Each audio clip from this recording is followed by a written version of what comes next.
It was the day after Christmas when a man named Peterson visited Sherlock Holmes. Peterson was not a rich man, but he was honest and careful. Early that morning, he had seen a strange fight in the street. A frightened man was carrying a goose. Suddenly, a group of rough men attacked him. In the confusion, the man dropped both his hat and the goose, and then ran away. Peterson chased the attackers away, but when he turned back, the stranger was gone. So Peterson picked up the hat and the goose. He brought them to Holmes. At first, the case seemed small and almost silly. A lost goose, an old hat, nothing more. Holmes studied the old hat. As always, he noticed details that other people missed. It was large, worn, and dusty.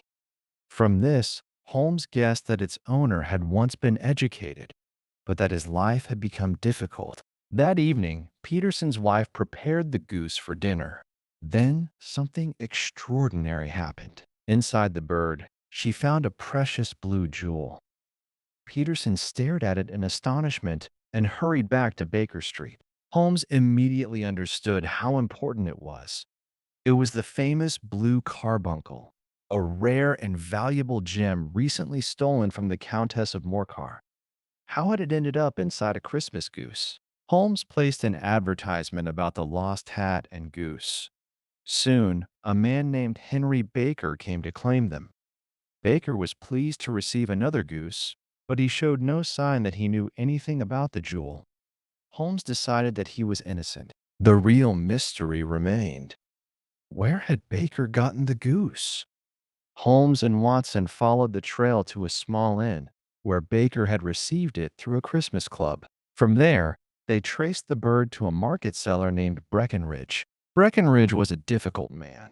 He became angry and refused to answer questions. But Holmes was patient and clever. At last, they learned that the goose had come from a woman who raised birds for sale. As Holmes and Watson stood outside the market, a nervous young man rushed up and began asking about one particular goose. Holmes noticed him at once. The man was pale, frightened, and desperate.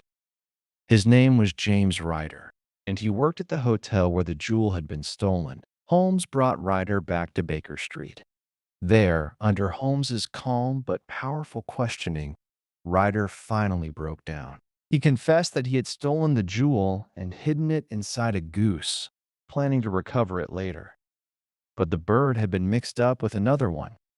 Since then, Ryder had been searching wildly, afraid that someone would discover the truth. Now the jewel had been found, and the innocent man blamed for the theft could be saved. Trembling with fear, Ryder begged Holmes for mercy. Then Holmes made a surprising decision. Instead of sending him to prison, Holmes let him go. He believed that fear had already punished Ryder deeply, and that the man would never forget the lesson. And so the strange case of the Blue Carbuncle came to an end. A mystery that began with a lost goose and an old hat and ended with a stolen jewel, a guilty heart, and the brilliant mind of Sherlock Holmes.